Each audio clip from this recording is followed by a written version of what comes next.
Mga kaparikoy, magandang umaga sa inyong lahat. Welcome back sa kusina ni kaparikoy ninyo. At ito, magluluto tayo ng pampaitan. So, pampaitan, pabilisan lang ito. So, paano gumawa ng pampaitan na napakadali lang at napakabilis lang.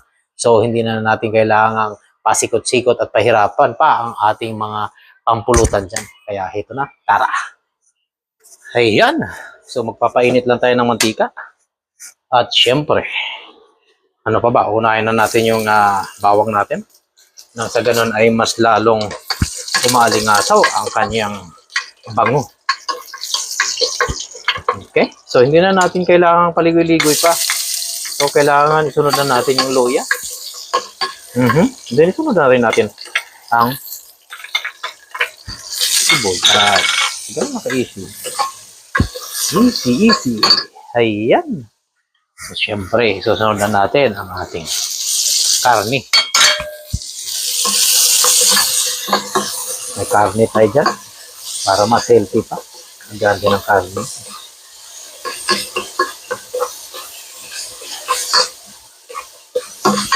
Siyempre, habang kumukulo yan, hindi pala kumukulo, ginigisa, sinusuti mo na yan.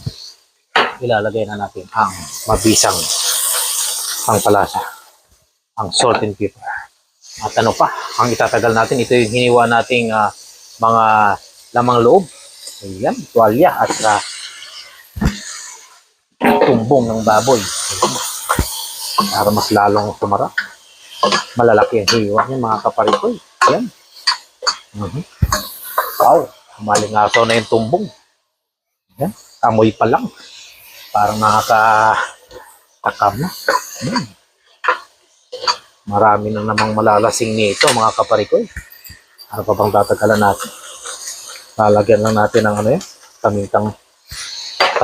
At lalagyan pa natin ng konti. Ayan. At kung may patis kayo, pwede nyo pang lagayan. Patis. Okay. Gisa lang natin ng bahagi. Susuti lang natin lahat. At syempre, ayan. Hindi magpapahuli ang lahat mga kaparikoy.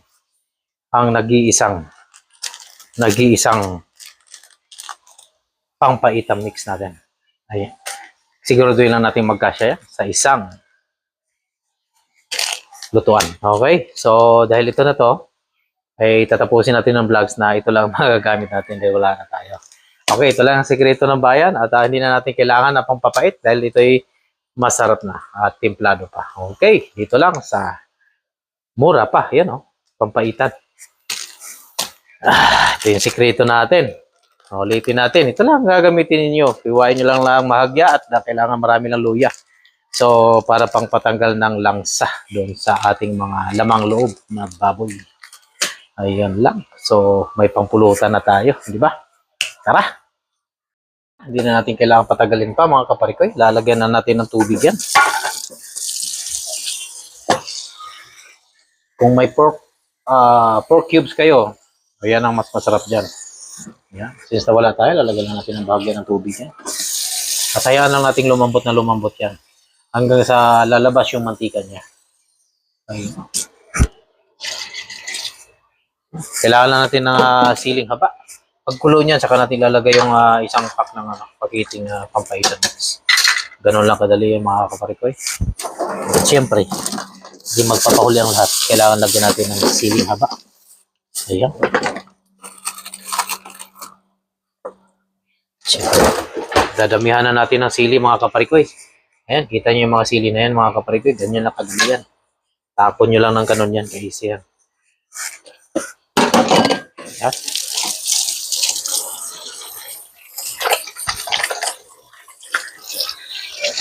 At syempre, hindi magpapahuli na naman ng lahat. Kailangan nyo ng salt. Okay, matapos sa salt.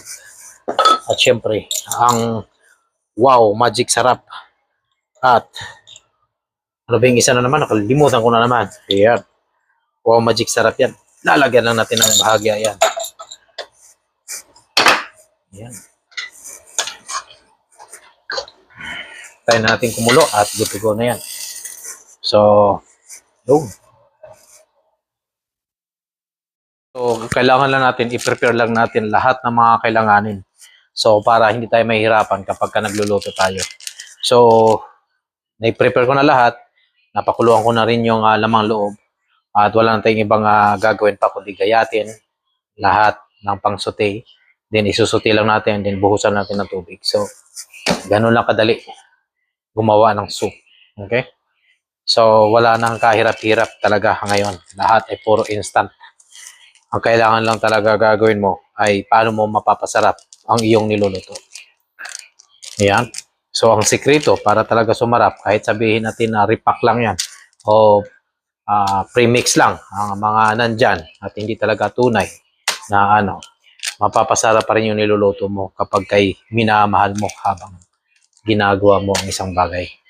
Ganun lang ang sikreto ng mga kusinero. Oh, yun. Kusinero. Babaliw na. Ayan, so pinapahaba lang natin ang kwento mga kaparikoy. Okay? So, mahina ang apoy hanggang sa parang magmamantika siya. Oh, di ba? So, yun lang. Kadali, tinhainin na natin. Ihanda na natin ang ating pangratsadang alak dyan. Asan na ba yung alak natin? Ayan, mamaya. Okay, so, ganun lang. Ito nga pala, pangdagdag sa ating mga kababayan o ating mga kaparikoy dyan na gustong magluto ng pampaitan na maging healthy naman at sa mga ayaw naman ng mga lamang loob. Okay? So, kung ayaw naman ng lamang loob at gagawa kayo ng pampaitan, so parang mangyayari niyan, parang clear soup ang mangyayari. Pero mapait siya. Ay kailangan lang gagamit lang kayo ng lean meat or pork meat. Okay? So, may kunting taba. Kunti lang ang taba para lang magkakaroon siya ng magmamantika yung sabaw niya. Then gagamit lang kayo ng pork cubes para lalong lumasa ang kanyang sabaw. Kasi kung hindi kayo gagamit ng pork cubes, din lean meat lang yung gagamitin nyo, yung pork meat lang mismo at wala siyang taba, ay totally nakakaumay talaga ang kainin. Bakit? Kasi parang ang laman niya ay parang rubber. Hindi siya talaga siya totally na kasi habang pinapakuluan mo yung laman ng baboy ay lalong tumitigas. So hindi talaga totally siya na ganun kasarap. Alam mo 'yon. So pero healthy siya. Oh, damihan niyo lang ng luya talaga. So ganun lang. At gagamit pa rin kayo ng ganito na pampaitan mix. Okay, since nasa ibang bansa tayo ay talagang mostly ay ganito na talaga ang niya. Hindi na magkagaya sa atin na yung abdo mismo or di kaya yung mismong oops, yan. Hindi ko na kaya yun. Ayun, mga ganon. So para magiging healthy naman ang inyong pampaitan soup. Okay?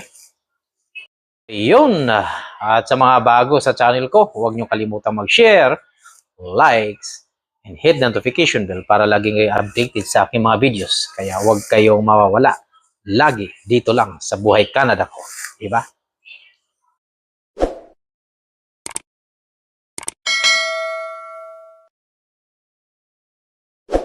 So, at sa gustong gumamit naman ng baka, ay pwede nyo rin gawing pampaitan. Mas gusto ko pa nga din yung beef pampaitan.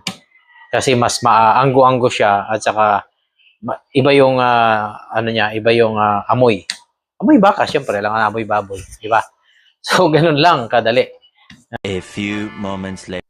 Ayan na. So, kulong-kulong na siya mga kaparikoy. Ito na, bubuksan na natin ang ating isang pakiting pampaitan mix.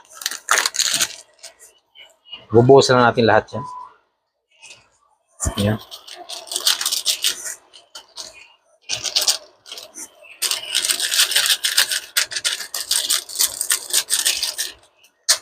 Yo. Ganun lang. Kadali.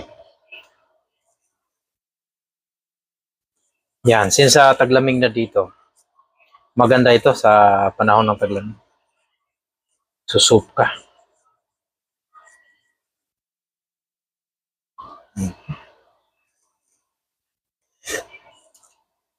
Wow.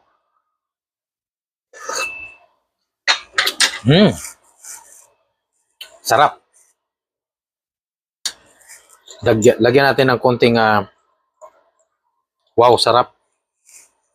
Patakan na natin ang pabilisan yan. Ayan. So, hinaan na natin yung slow cook lang natin yan. Mga kaparikoy, para mas lalong mas masarap ang luto niya. Yan.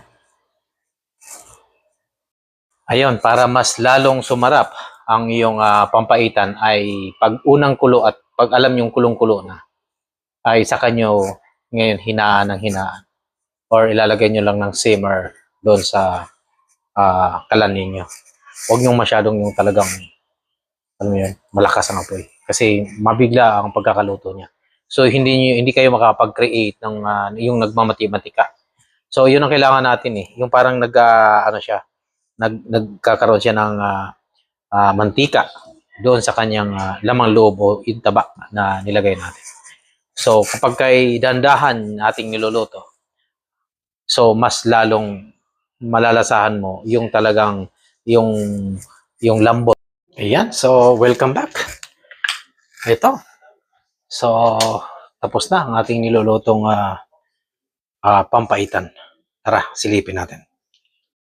Ayan. So nakikita niyo yung mga kaparikoy. Oops. Nagkaroon ng moisture. Hindi na makakagilap pa yan. So yun yung sinasabi ko sa inyo. Kapag kaya yan ay nagmamatika na siya. So yan. Ay ready na yan. At isa pa malambot na yan. At tara, sasandukin na natin. Tikman na natin ang ating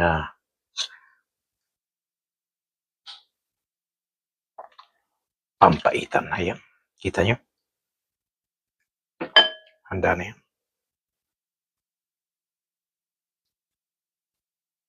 Iyo.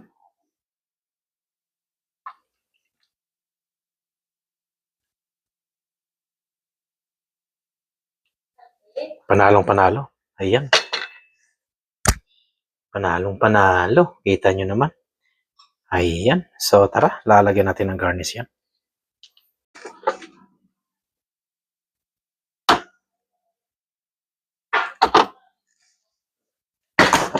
Ayan. So, lalagyan na natin ng garnish, mga kaparikoy. Ayan. Tikiman time na tayo, mga kaparikoy. Tara, umpisahan na natin nang malasap na natin ang mainit na sabaw. Tara. So, bali, ito na yung tikiman portion natin. So, dito na final tasting natin, di ba?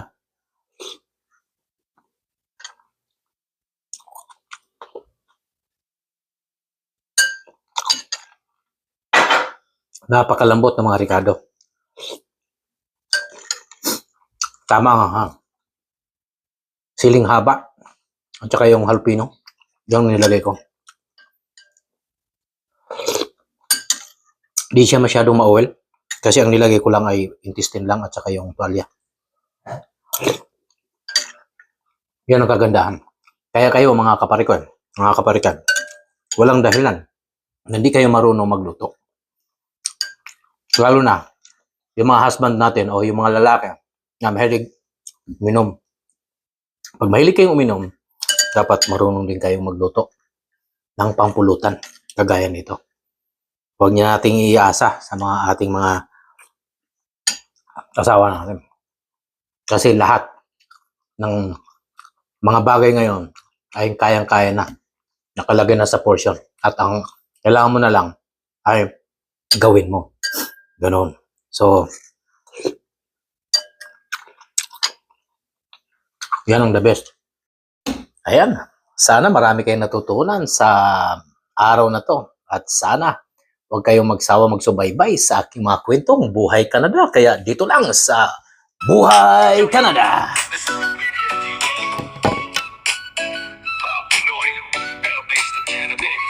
I'm now sharing life, everyday vibes. Canada stories with the Noy pride. Experience thoughts that out on the scenes. Halo content, you know what I mean. Now Media TV, let's go. Life in Canada, I'll let you know. Subscribe, like, share, sabay sa journey. Real life stories dito sa Nel Media TV. From winter snow to summer shine, Pinoy in Canada. This life is mine. Kwento ng buhay, simple or deep.